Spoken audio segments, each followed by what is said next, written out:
Hi guys, Mrnewmobile here. Samsung Galaxy Tab S7 Plus and comes with S Pen. During an Unpacked event that featured the announcement of 5 key new devices, the Galaxy Tab S7 didn't get a ton of love. Understandable, perhaps. It doesn't quite have the star power of the Note line, nor does it have the novelty of a new foldable or Bluetooth earbuds. Tablets in general just aren't exciting the way they once were. But Samsung's continue to plug away. The company makes a lot of tablets. That's just kind of its thing.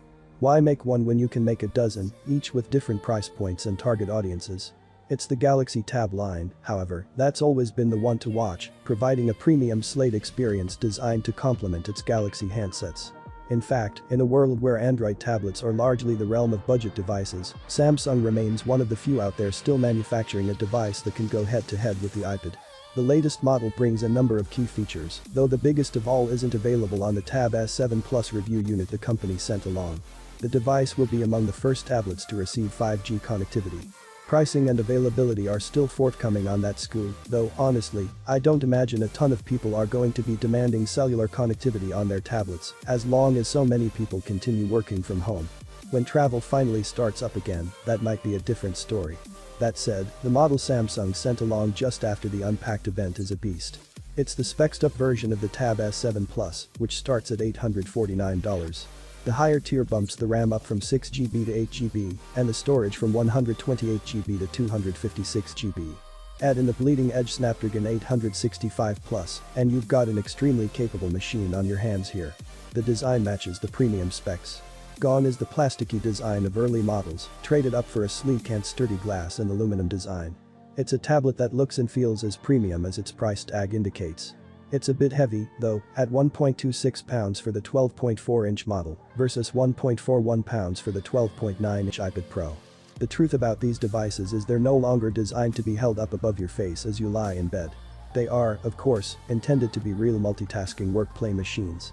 I should note that I'm writing this as someone who continues to use a laptop for all of his work, but I can certainly appreciate the advances the category has made in recent years. I also know a handful of people who have mostly successfully traded in their work machines for a tablet, be it an Android device, Surface or iPad. A tablet's worth as a work machine is, of course, only as good as its case, a statement you can't reasonably make about most products. Along with the device itself, Samsung has upgraded the case in a couple of nice ways. The typing experience doesn't quite match a devoted laptop keyboard, but it's been pretty well refined. The keys have a decent amount of travel and a nice spring for a laptop cover. The leather case also detaches into 2 pieces, so the back can be used as a stand without the keyboard present. Of course, the trade-off for this sort of case is the fact that it can't really be used on one's lap without things falling and pieces detaching. It wouldn't be a Samsung tablet without the S Pen, of course. The peripheral is, thankfully, included. There's no slot for the stylus, something I keep asking for but never get. Life's hard sometimes, but it does snap magnetically to the top of the device, albeit a bit weakly. Samsung has certainly built up a nice little ecosystem for the input device, and I'm pretty consistently impressed that it's able to recognize and convert my chicken scratch. Seriously, my already terrible penmanship has only atrophied over time. Points 2 for a beautiful OLED display with a 120Hz refresh rate. Depending on what you're looking to do with it, you might need to toggle that to save on battery life. Both models are pretty solid on that front, with 8000 and 10900 mAh respectively, but the 5G models will no doubt take a hit. Samsung is really pushing DeX hard, even harder than it has in the past. You can set it to automatically trigger the desktop approximation when you plug in the keyboard. The interface is an attempt to approximate something akin to the Windows desktop experience, but a number of apps still don't support the interface, and overall it still feels clunky. It's easy to extrapolate a bit and imagine how it will improve things like multitasking, but it doesn't feel like it's quite all the way there. Snapdragon 865 Plus processor inside, plus 8GB of RAM. In my 3 or so days of using the tablet, I've never had a slowdown or chug, even when I'm bouncing between multiple apps and running a handful of tabs in the browser. I was able to chat with my colleagues in Slack, compose articles in our CMS, browse Twitter, watch Doug DeMuro videos, and keep up with my RSS feed, just like I do on a laptop every day of the week. Yes, technically Apple's processor is faster than the Qualcomm in a benchmark test. But in the real world, the Tab S7 Plus feels no slower than the iPad Pro. The speakers are loud and sound great. Samsung put 4 speakers into the Tab S7 models and dolloped a bit of Dolby Atmos and 8KG tuning on top. The result is a loud, full experience that sounds great whether I'm watching a YouTube video, listening to some Spotify, or dialing into a Zoom call. The last time I was this impressed with a Speak Pro, so I'd say Samsung did well here. They are almost good enough for me to forgive Samsung for not including a headphone jack. The front camera is in the right spot. Look, one of the most annoying things about using an iPad as a primary computer is that, when you have to be on a video call, the camera is off to the side. You can either look at the camera or look at the people you're talking to, but not both at the same time. Samsung was smart enough to put the camera on a different edge of the screen, so when you're using it in the keyboard case the camera is on the top, not the side, just like a laptop. It's not the best camera I've ever seen, but it does run laps around most laptop webcams at this point. The keyboard case looks good, but has flaws alright. Here's where I started running into some hiccups on the Tab S7 Plus. The keyboard case, which costs $230, no small sum, has some good ideas, but just as many irritations. I like how the keyboard can be separated from the tablet, and there's still a part of the case protecting the back and providing a kickstand for watching video or drawing. It's way more flexible than Apple's Magic Keyboard, which basically forces you into having all or nothing. But that flexibility comes at a price. When I try to use the Tab S7 on my lap, where it's unstable. I can make it work, but it's way less comfortable than an iPad Pro, Surface Pro, or traditional clamshell laptop on my actual lap. The keyboard and trackpad have good feel and action. I particularly like the new multi-finger gestures that let me navigate the software with swipes on the trackpad. But there are annoyances here too, such as the function row that can't be set to media controls by default. I have to press the FN key every time I want to pause music or adjust the volume. The number of times per day I need to press F9 is approximately 0 while I'm adjusting volume all day long. The trackpad also has terrible palm rejection, which sends my cursor flying across the screen erratically all day long, and you can't disable the inverted, or natural, scrolling on it, which frustrates me. It's not a controversial statement to say that the weakest part of Samsung's tablet offerings is that they're on Android, which hasn't really worked well on tablets in, well, ever.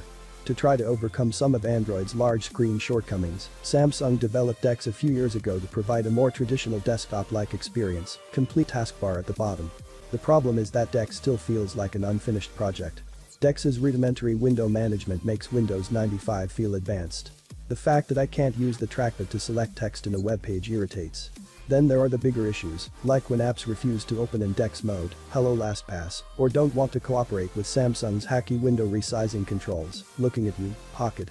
Apps frequently just crash when I'm in the DeX environment, and if I close up the tablet and open it up later, I can expect that all of the apps I was working in will be gone. It's just not something I'd want to rely on for work every day. Also, this is exceedingly pedantic, but the mouse pointer is rotated counterclockwise a few degrees more than the one in Windows or macOS, and it looks odd and off-putting to me. Then, of course, there is the fact that the vast majority of Android apps just kind of look stupid on such a big screen. Samsung has done a good job of making sure its own apps work well on the canvas, at least. If you bail on DeX and use it in the standard Android mode, you can run 3 apps at the same time, much like you can on the Galaxy Fold. That's nice, but it can't make up for the fact that most apps look like stretched-out phone apps or don't offer support for keyboard shortcuts. The battery will not last an entire workday. If you're planning to use the Tab S7 as a daily workhorse, be prepared to charge it up often. I'm not sure if it's the high refresh display, the fact that I'm bouncing between at least 6 different apps all day long, or what, but I've been consistently able to kill the battery in less than 4 hours when I use the Tab S7 Plus as a laptop. Fortunately, there's 45-watt fast charging support because I have to plug it in about 2 times every day. You'll probably get better battery life if you just use the Tab S7 to watch videos, read ebooks and articles, or lightly browse the web, but I haven't had it long enough to really test those scenarios fully. Stay tuned for more on that when we do a formal review. There are other parts of the Tab S7 Plus experience that will have to wait for the full review.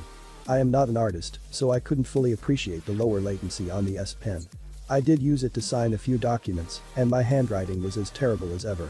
Samsung has its time for it to address some of the issues I experienced this week, such as the trackpad's poor palm recognition and limited customizability. But the company says the hardware I'm using is final, so it's indicative of what you can expect when the tablet hits shelves later this year.